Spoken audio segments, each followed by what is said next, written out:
The Samsung Galaxy S4 Active becomes official. Leaked photos show us an HTC One Mini in the works, and the Nokia EOS 41-megapixel PureView smartphone gets leaked, and photos apparently.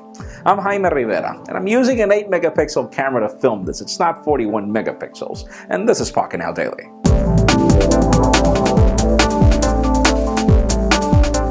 Let's start today off with some unexpected product announcements. BlackBerry and AT&T have just announced their new Q10 finally arriving to the United States.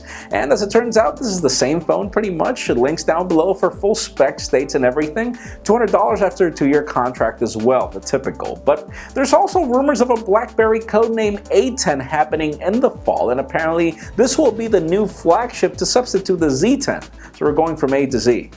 And continuing on to another weird product announcement, Microsoft has just made Outlook RT official for Windows RT. And as with everything Microsoft, guess what's funny about this announcement? The problem is you can't get it now. You're going to have to wait for Windows 8.1 to be launched, which is happening later this year. So I really can't understand why this is being announced. Why are they telling us that they're offering Outlook RT now when we're not getting it until probably the end of the year? And that being said, that does mean that Windows RT will continue.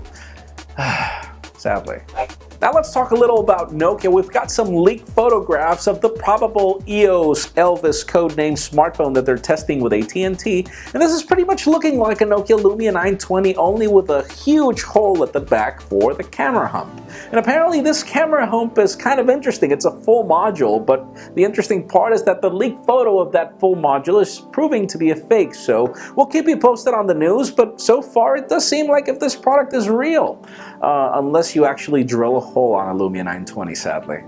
And moving over to HTC, we've got some leaked photos of an HTC One Mini, which is completely unexpected. I mean, we thought that the M4 codename smartphone was the HTC Desire X600 that we heard about for Asia, but as it turns out, this Mini is actually better than that 600. I mean, it's got a 720p display, and it's got almost every spec as the HTC One, only that it's smaller and it's got a dual-core processor. Now, obviously, we don't have any specifics as to when we will be getting this phone, but interesting, we are getting a smaller option of an HTC One that has decent specs and a beautiful design, so stay tuned.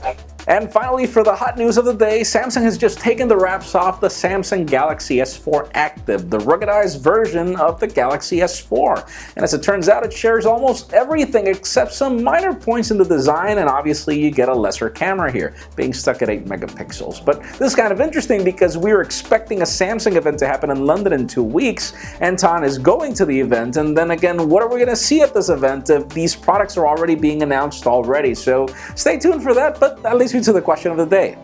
Galaxy S4 regular or Galaxy S4 Active? This question sounds weird, but anyways, which would you prefer now that you're getting an option to get both?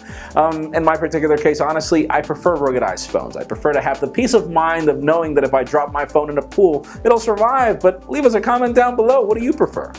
And of course, for an earlier scoop of everything that's happening in the smartphone and tablet world, make sure you follow us on Pocketnow.com, subscribe to our YouTube channel as well. You can also follow me on Twitter at Jaime_Rivera. Please give this video a thumbs up if you like what you saw. I am Jaime Rivera. Thank you very much for watching. We will see you tomorrow.